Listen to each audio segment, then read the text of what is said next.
Bismillahirrahmanirrahim. Assalamualaikum warahmatullahi wabarakatuh. Salam sejahtera untuk kita semua. Pertama, saya mengucapkan selamat kepada para peserta didik baru yang telah diterima di lingkungan SMA Negeri 2 Melimping di tahun ajaran 2021-2022. Para peserta didik yang telah diterima di lingkungan SMA Negeri 2 Melimping ini akan mendapatkan pembekalan berupa materi selama beberapa hari ke depan dalam kegiatan masa pengenalan lingkungan sekolah atau MPLS yang diselenggarakan oleh panitia MPLS yang ada di lingkungan SMA Negeri 2 Malang. Baik peserta didik yang saya banggakan, perkenalkan nama saya Muhammad Yusuf, lahir di Bandung 5 Desember 1984. Alamat Kampung Sawah Baru RT 07 RW 03 Desa Malimping Utara. Saya mengajar di SMA Negeri 2 Malimping sebagai guru prakarya dan mendapatkan tugas tambahan sebagai wakil kepala bidang kurikulum.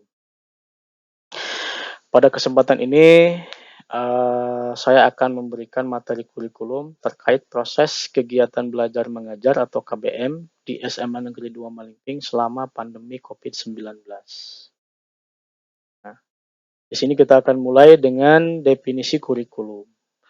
Nah, ini menurut Undang-Undang Nomor 20 Tahun 2003 ini menyebutkan bahwa kurikulum adalah seperangkat rencana dan pengaturan mengenai tujuan, isi dan bahan pelajaran, serta cara yang digunakan sebagai pedoman penyelenggaraan kegiatan pembelajaran untuk mencapai tujuan pendidikan tertentu.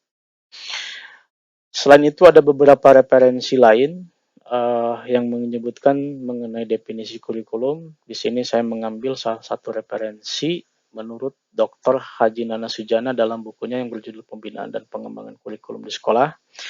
Beliau berpendapat bahwa kurikulum itu merupakan kumpulan niat dan harapan yang tertuang dalam bentuk program pendidikan yang mana dilaksanakan oleh guru di sekolah. Nah, memang kurikulum ini merupakan inti dari kegiatan yang ada di sekolah.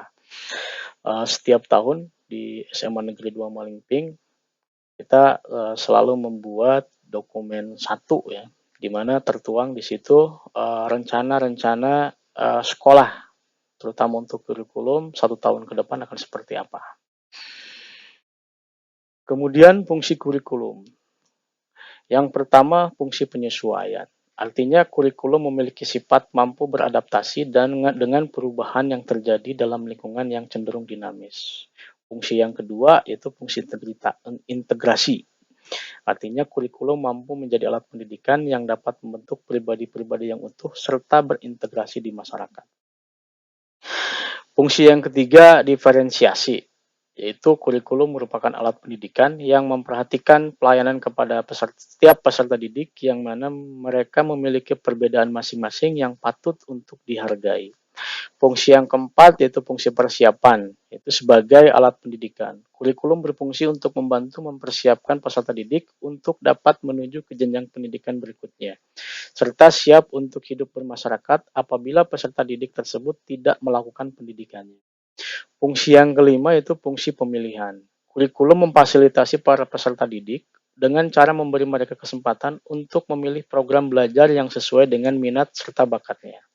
Dan yang terakhir, fungsi keenam, yaitu fungsi diagnostik, yaitu kurikulum berfungsi untuk memahami dan mengarahkan potensi dari seorang peserta didik agar dia dapat menggali terus potensinya dan memperbaiki kelemahannya.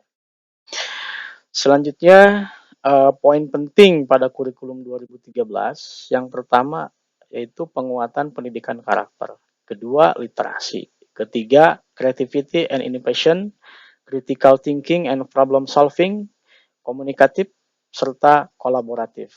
Dan yang terakhir adalah higher order thinking skill atau HOTS. Nah, struktur kurikulum. Nah, di sini untuk struktur kurikulum ini dibedakan beberapa kelompok, kelompok A, kelompok B, dan kelompok C.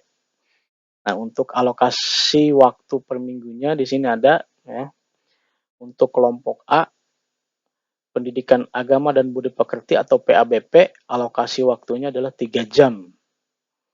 Kemudian Pendidikan Pancasila 2 jam untuk di kelas 10, Bahasa Indonesia 4 jam, matematika 4 jam, sejarah Indonesia 2 jam, bahasa Inggris 2 jam. Itu untuk kelompok A. Kemudian untuk kelompok B, seni budaya 2 jam, pendidikan jasmani dan olahraga dan kesehatan 3 jam, prakarya dan kewirausahaan 2 jam. Sehingga total untuk kelompok A dan B adalah 24 jam.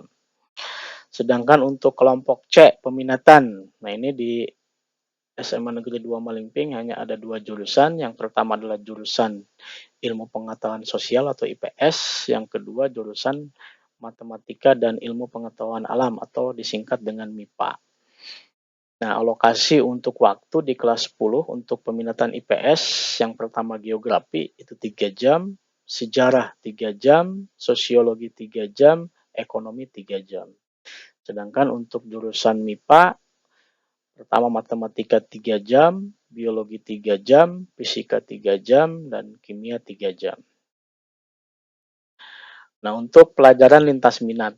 Nah, untuk jurusan MIPA di kelas 10 itu ada geografi dan sosiologi, itu 2 jam. Kemudian untuk IPS-nya ada biologi dan kimia, sama 2 jam. Selanjutnya bentuk penilaian. Bentuk penilaian yang dilaksanakan oleh Satuan Pendidikan di SMA Negeri 2 Malingping, yang pertama adalah ada penilaian akhir semester, kemudian penilaian akhir tahun, ujian sekolah, dan ujian sekolah yang berstandar nasional. Kemudian aspek yang dinilai, itu ada sikap, pengetahuan termasuk kemampuan berpikir, tingkat tinggi, hots, dan keterampilan. Kemudian laporan penilaian terdiri dari sikap, pengetahuan, keterampilan. Nah, ini penilaiannya dalam bentuk predikat dan deskripsi. Jadi ada angka, predikat, dan deskripsi. Selanjutnya kriteria kelulusan. Kriteria kelulusan pada satuan pendidikan di SMA Negeri 2 Malingping, peserta didik dinyatakan lulus apabila yang pertama telah menyelesaikan pembelajaran dari kelas 10 sampai dengan kelas 12. Kemudian yang kedua, minimal nilai setiap mata pelajaran sesuai kriteria ketuntasan minimal atau KKM mata pelajaran masing-masing. Yang ketiga, kriteria nilai sikap atau perilaku minimal baik pada penilaian akhir untuk semua mata pelajaran. Dan yang terakhir, lulus ujian sekolah berstandar nasional. Selanjutnya, untuk kriteria kenaikan kelas. Nah, peserta didik dinyatakan naik kelas apabila yang bersangkutan memenuhi persyaratan sebagai berikut. Yang pertama, menyelesaikan seluruh program pembelajaran dalam 2 semester pada tahun pelajaran yang diikuti. Yang kedua, deskripsi sikap sekurang-kurangnya minimal baik sesuai dengan kriteria yang ditetapkan Satuan Pendidikan. Yang ketiga, tidak memiliki lebih dari 2 mata pelajaran yang masing-masing nilai pengetahuan atau keterampilan di bawah KKM. Dan yang terakhir, kehadiran mengikuti proses pembelajaran minimal 80%. Baik ya, itu tadi untuk kriteria kelulusan dan kenaikan. Sekarang jadwal pembelajaran atau BDR ya, belajar dari rumah di masa COVID-19. Nah, ini di sini ada contoh jadwal yang diselenggarakan di SMA Negeri 2 Malingping. Ini untuk peserta didik baru mungkin akan sedikit bingung ya, bagaimana cara membaca jadwal ini. Nah, ini saya contohkan di hari Senin ya, di hari Senin untuk kelas 10 MIPA 1. Ini di jam 8 sampai jam 9 itu ada 20 PKRY. Nah, itu untuk membacanya 20 kita lihat di kolom sebelahnya ya. Di situ ada daftar guru dan daftar mata pelajaran. Nah, angka 20 ini kita lihat nomor urut pada daftar guru. Nah, di sini untuk urutan 20 adalah Bapak Muhammad Yusuf. Kemudian PKRY kita lihat pada daftar mata pelajaran. PKRY itu adalah mata pelajaran pendidikan kewirausahaan. Seperti itu ya. Kemudian saya contohkan yang kedua. Di jam 9, ya masih hari Senin di kelas 10 MIPA, jam 9 sampai dengan jam 10. Di situ ada 19 GOLM. Nah, kita lihat pada daftar guru urutan ke-19.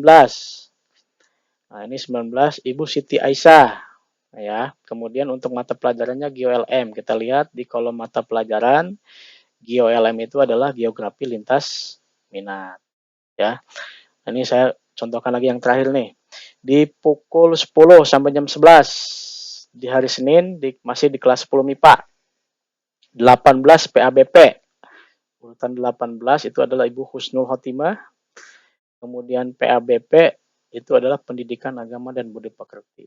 Nah, seperti itu ya untuk para peserta didik baru bagaimana cara membaca jadwal yang ada di SMA Negeri 2 Malingping. Jadi jangan sampai nanti, aduh ini bingung seperti apa cara membacanya, seperti itu. Jadi kita lihat angka depannya dulu, kita lihat disesuaikan dengan urutan daftar guru. Kemudian yang kedua itu adalah daftar mata pelajaran. Singkatan daftar mata pelajaran kita lihat di kolom daftar mata pelajaran. Ya seperti itu jadwal pembelajaran atau BDR selama pandemi ini ya di SMA Negeri 2 Malingping. Selanjutnya mekanisme BDR. Nah, ini pembelajaran belajar di rumah seperti apa sih? Nah, ini mekanisme pembelajaran secara daring ya, kita laksanakan secara daring. Itu dilaksanakan melalui beberapa pilihan. Yang pertama melalui e-learning di website seman2malingping.sca.id. Nah, ini biasanya untuk websitenya sendiri yang SMA Negeri 2 Malingping ini kita digunakan pada saat ujian. Misalkan pada saat ulangan harian, pada saat penilaian akhir semester ya. Ini kita menggunakan website sekolah. Sedangkan untuk pembelajaran seperti biasa kita menggunakan grup WhatsApp pada mata pelajaran yang bersangkutan. Jadi ada beberapa mata pelajaran yang menggunakan grup WhatsApp sebagai media pembelajarannya. Kemudian ada juga yang menggunakan media Google Form atau Google Classroom. Nah, jadi peserta didik nanti harus minimal memiliki email agar bisa bergabung di Classroom yang telah dibuat oleh Bapak Ibu guru. Selanjutnya itu beberapa penjelasan dari saya selaku wakil kepala bidang kurikulum dan terima kasih. Mohon maaf apabila ada kekurangan. Wabillahi taufiq walhidayah. Assalamualaikum warahmatullahi wabarakatuh.